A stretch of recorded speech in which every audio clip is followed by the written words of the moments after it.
दमानिया जे आहेत ते सातत्याने कुठल्यातरी एखाद्या पक्षाला, कुठल्यातरी एखाद्या पक्षाच्या नेत्याला टार्गेट ठेवून चालणाऱ्या त्या एक कार्यकर्ते आहेत.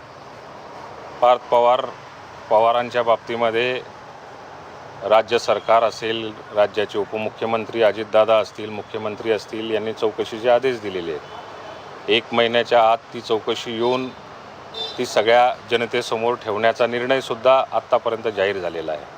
ज्या कारवाया करायच्या असतील त्या कारवायासुद्धा आत्तापर्यंत झालेल्या महाराष्ट्रातल्या जनतेने बघितलेल्या आहेत. परंतु या सगळ्या गोष्टींवरती विश्वास न ठेवता त्या स्वतःच जज होतात, त्या स्वतःच तक्रारदार असतात आणि आपल्या मनासारखं त्यांना ज्या ठिकाणी वाटत असेल त्या ठिकाणी ते बोलण्याचा प्रयत्न करतात. राजीनामा मागणं, आपण कधीतरी कुठल्या तरी एखाद्या ग्रामपंचायतीमध्ये जर का निवडून आलो आणि त्या गावाच्या सरपंचापदी जर का पोचले असते तर त्यांना कळलं असतं की निवडणूक काय असते, मतदार राजा कसा असतो, मतदार राजाने विश्वास कसा ठेवलेला असतो. महाराष्ट्रातल्या जनतेने राष्ट्रवादी काँग्रेस पक्षावरती विधानसभेमध्ये आपण सगळ्यांनी डोळ्याने बघितलेलं आहे.